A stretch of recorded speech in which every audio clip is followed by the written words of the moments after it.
Good evening. Welcome to Lntv's news, today, Tuesday, November 24th. I'm your presenter, Fanny Cole-Weaver. In our headlines, the government of Liberia releases the autopsy report on the deaths of 4 Liberians. Former Liberia's Foreign Minister, Augustine Gaffon, gets a new post at the African Development Bank for Uganda. The United Nations Development Program, UNDP, donates a consignment of modern laptops to the National Elections Commission. And of the home front, Sierra Leone's anti-corruption body is investigating the country's former leader, Ernest Bai Koroma. Also coming up is a commentary titled Liberia's 2020 Special Senatorial Election and National Referendum, a litmus test for the country's emergency democracy. Former Liberia's Foreign Minister, Augustine Gaffon, has been appointed country manager designate to the African Development Bank for Uganda. An economist, accountant, and diplomat, Mr. Gaffon is joining the bank with many years of experience in public sector management after leadership roles in the banking sector. The former Liberian foreign minister was among 7 new country managers announced by the African Development Bank on Monday. Prior to his appointment, Mr. Gaffon also served as Liberia's governor to the Board of Governors of the African Development Bank, the International Monetary Fund, and the World Bank from 2008 to 2012. Other member countries with new country managers are the Central African Republic, Ghana, Madagascar, Mali, Sierra Leone, and Togo. The United Nations Development Program, UNDP, has donated 19 modern laptops to the National Elections Commission, NEC. The laptops, according to a release, will later be presented to the 19 senior elections magistrates of the Commission across Liberia. The Chief Technical Advisor for the UNDP Electoral Support Office to Liberia, Lenka Homolkova, put the total cost of the 19 laptops, to over 42,000 United States dollars. Presenting the items, Madam Homolkova said the laptops were made possible through the German government as part of its long-term capacity building support to NEC. Receiving the laptops, NEC chairperson Davidetta Brown-Lasana described the gesture as timely, especially as the Commission moves towards the December 8th election day.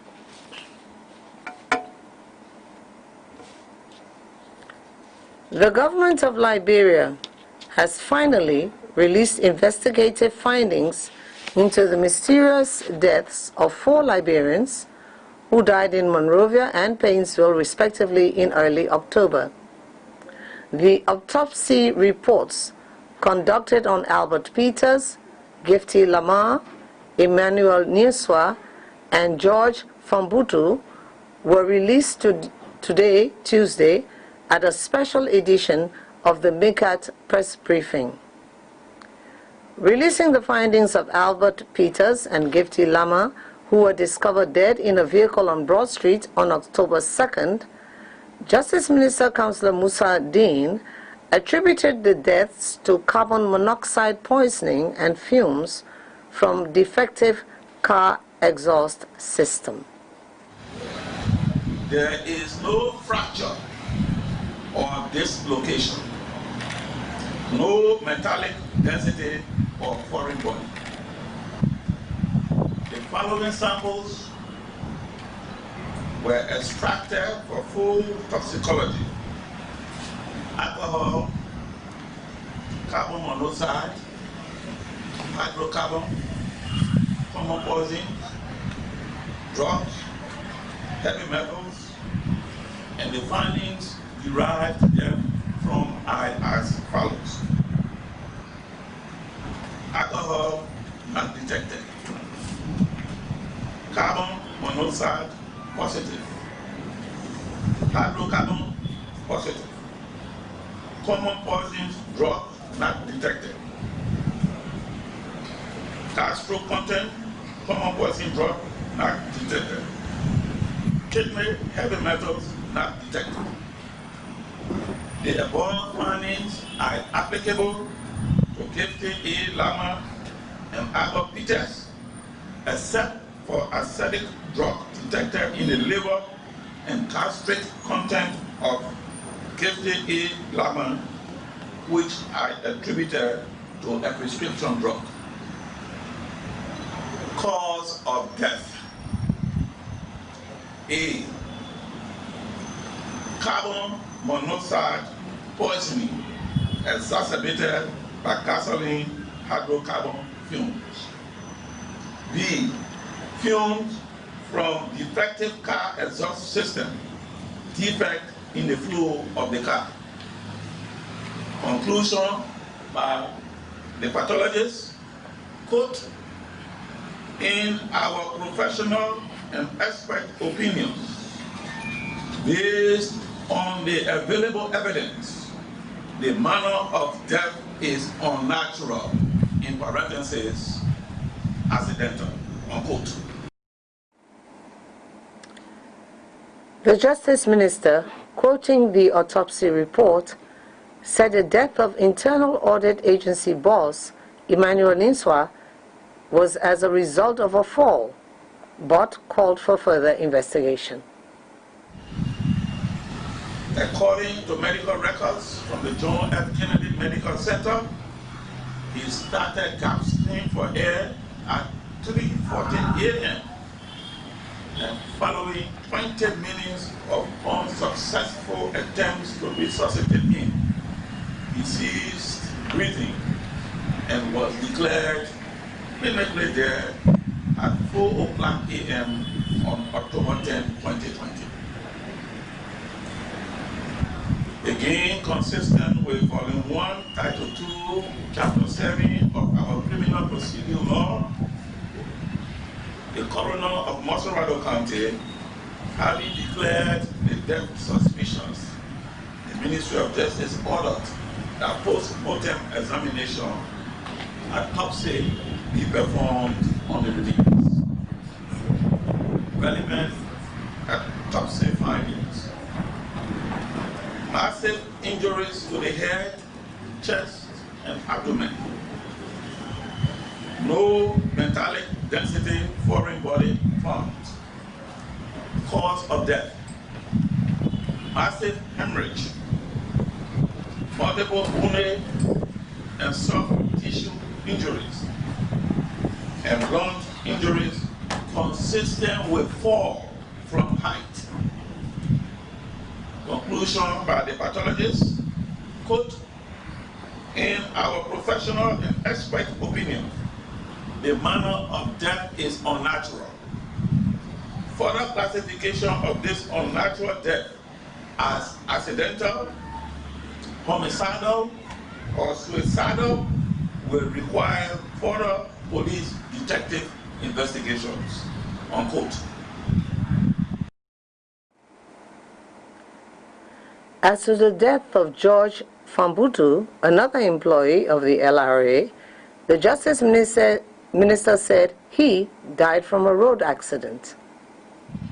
Lost control of his vehicle, struck a pedestrian, and landed in the garage of Dr. Joseph T.K.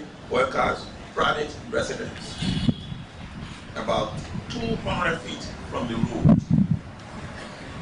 He sustained injuries and was rushed to John F. Kennedy Medical Center, where he was pronounced dead on arrival.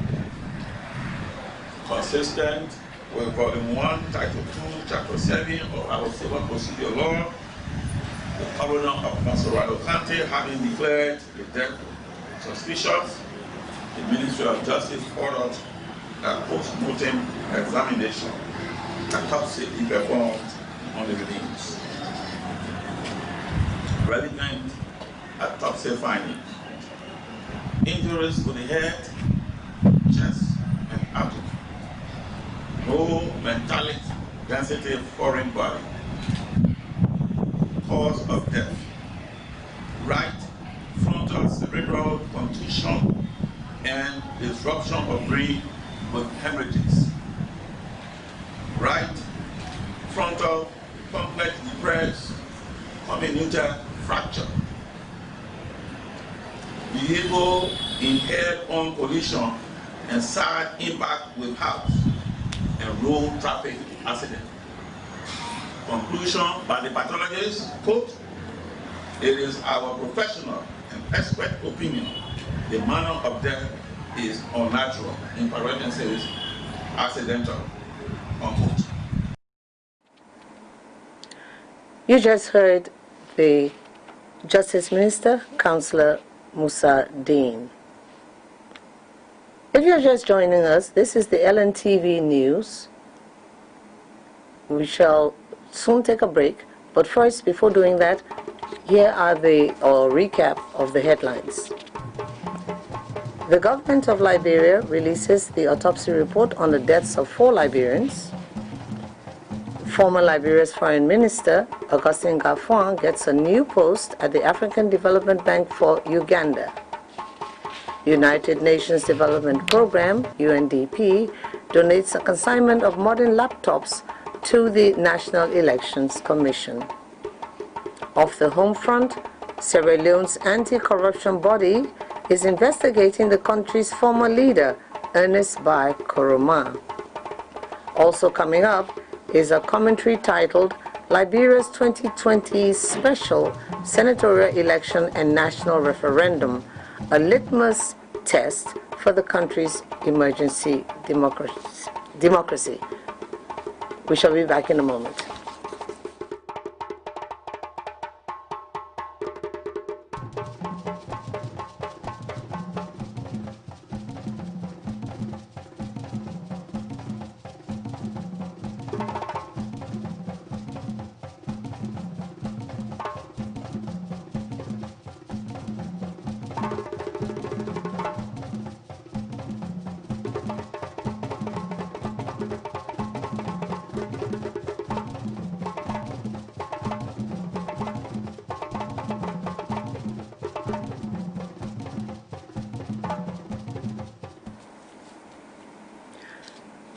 The Executive Director of the National Disaster Management Agency has made a passionate plea to the general public to assist the agency in catering to the needs of disaster victims in the country.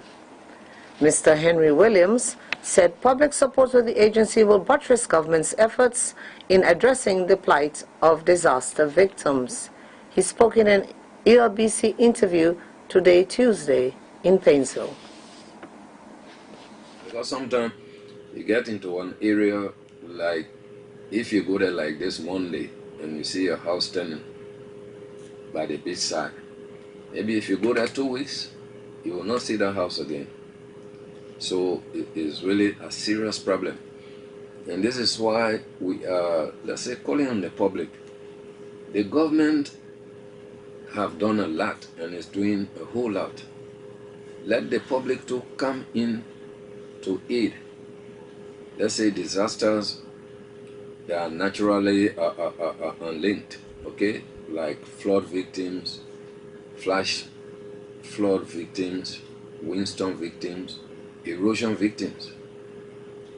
The president have done a lot to provide the initial amount, because you know, when things happen, they say, what is the government doing? Or what has the government done? But if you look at what the government have done now or is doing, you should look at that as a serious example and follow and try to contribute. So I will urge the public to help the government, complement our effort. As we are fighting COVID, we are fighting fire victims, we are also fighting for flood victims, windstorm victims. So now is we are looking at multiple disaster, not only one disaster, but we are looking at multiple disasters.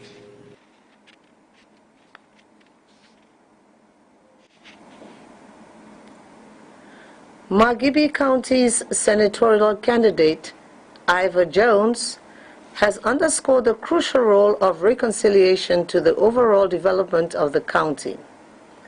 The CDC's senatorial hopeful believes he is rightly positioned to unite the people and utilize the county's resources for the benefit of citizens. He spoke in an ELTV interview recently. Because if people are not reconciled, they will not come on the table to discuss developmental ideas. And the second item speaks about equal opportunity. If people are disenchanted, the disenchantment will come about as a result of not having equal opportunity. But when the opportunity is given to the people freely, in which there are requirements, and the requirement is opportune and open to all, then you see them not being disenchanted. You see our people coming here to produce, to partake, and ensure that the development of not only the district this time, but the county is realized. Today, those things, or those developments are mentioned, that the Charville Public School, like the district office, it has been a success today as a result of the inclusion of those people in the process. Today we have a district council. Amount remitted to the district council is being used by the district council to carry on those projects. So you will have seen the people disenchanted if they were not involved in the process. But by bringing them on the table, vote of your political affiliation, vote of your tribal affiliation, or so forth, we believe we all are Margibians, and we should sit across the table to discuss the developmental drive of Margibi. That alone is a reconciliation. And on that format, we are about to reconcile Margibi and go beyond. A plea has been sounded for all Liberians to abide by the Supreme Court's mandate for NEC to ensure all 8 propositions are on the ballot for the pending referendum. The comment was contained in a special commentary on the senatorial election slated for December 8, 2020. Veteran broadcaster Aaron Colley authored and read the commentary as part of LBS's homecoming program, now ongoing at the state broadcaster. Liberia's post-war recovery gets to the test again with its pending special senatorial elections. Slated for Tuesday, December 8, 2020, the stakes are already very high. Liberia's quest to prove to the world that its emerging democracy has been solidified will be on full display in the aftermath of the December 8th senatorial elections. A day prior to that, Ghana, reputed for being one of Africa's most vibrant, democratically stable countries, will be holding its presidential elections.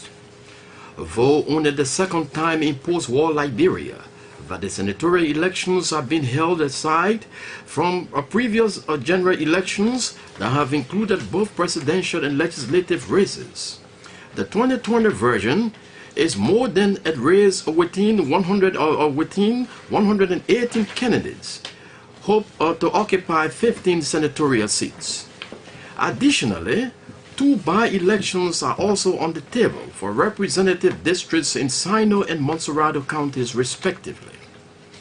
Aside from its similar competitive nature, it is above all a major litmus test for the country's ability to sustain itself democratically since the former end of the UNMIL peacekeeping venture 2 years ago. Our country, Liberia, has the chance to prove to the world that it can use the December 8th senatorial elections to justify that it is indeed on the right path of becoming one of Africa's most stable and sustained democracies, especially as it will be doing so in the absence of UNMIL for the first time. Recall that Liberia has had to rely on her international partners, led by ECOWAS and the United Nations, directly supervising all its 3 post-war presidential and senatorial elections. The 1997 special elections had the United Nations mission and ECOWAS directly involved, So were the 2005 and 2011 elections respectively, as well as the 2014 senatorial elections under strict supervision of O'Neill. Then came the 2017 elections that ushered in Liberia's first democratic transition in 7 decades from one constitutionally elected President Ellen Johnson Sirleaf to another Ambassador George Manneh Weah. That was O'Neill's last success story before rolling out in late March of 2018. Well, for 2020, slated for exactly 2 weeks from today, the world watches as Liberia carries its own burden of conducting free, fair, and transparent senatorial elections that will signal how the 2023 presidential and legislative elections will fare. The December 8th election comes on the heels of major concerns in a highly conflicted region where there have been electoral crises in 2 of Liberia's neighbors, Guinea and La Côte d'Ivoire. A matter of fact is that 2020 has been an electioneering year on the African continent despite the COVID-19 pandemic. And of special attention is that the majority of these 2020 elections are being held in countries either confronting or emerging from conflict. That list includes Burkina Faso, Burundi, the Central African Republic, Côte d'Ivoire, Ethiopia, Niger, Somalia, and our own Liberia. And the world switches its attention to the Liberian December 8th process, which will be the last of 8 legislative parliamentary elections for this year in Africa. Though ours will be legislative elections, it's no secret that the build-up to the holding of these have been tense, carrying with them the momentum resembling that of a presidential race. Of vital importance too on December 8th is the chance for Liberians to make major changes to the 1986 National Constitution through national referendum. Let all stakeholders abide by the Supreme Court's mandate for the National Elections Commission (NEC) to ensure that all 8 propositions mentioned in the joint resolution of the legislature that sanctioned the need for a referendum appeared on the ballot paper. No one should use the dangerous propaganda of a third-term push to stop or circumvent the quest for tenure reduction and other viable constitutional reform measures in Liberia, neither the issue of sufficient public education awareness, but work clearly in line with the legislative resolution outlining all propositions and taking into account all concerns. And in the end, Liberia wins.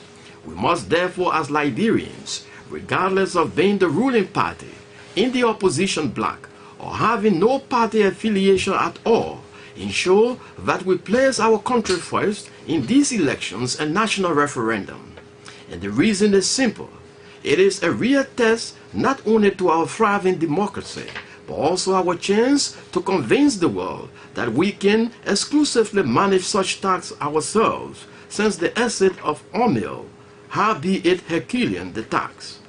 This is because a bigger one lies ahead in 3 years' time, for the 2020 electoral process is a precursor to the 2023 gigantic one. You just heard Aaron Colley with that commentary titled Liberia's 2020 Special Senatorial Election and National Referendum, a litmus test for the country's emerging democracy. Now, off the home front, the questioning of former Sierra Leonean leader Ernest Bai Koroma took place yesterday, Monday, in a secured location after his lawyers expressed safety concerns last week. Mr. Koroma is being questioned over corruption and money laundering allegations during his term in office. He has in the past denied any wrongdoing. The country's anti-corruption body said the interview with the former president was conducted well and will continue at a later date agreed upon with his lawyers. In October, investigators were blocked by supporters of the former leader from accessing his home for questioning. Mr. Koroma failed to honor summons, and the anti-corruption body said it was considering issuing an arrest warrant against him. That's the news. To recap finally, The government of Liberia releases the autopsy report on the deaths of 4 Liberians. Former Liberia's Foreign Minister, Augustin Gaffon, gets a new post at the African Development Bank for Uganda. The United Nations Development Programme, UNDP, donates a consignment of modern laptops to the National Elections Commission. Off the home front, Sierra Leone's anti-corruption body is investigating the country's former leader, Ernest Bai Koroma. And that's how we wrap up today's news, LNTV News.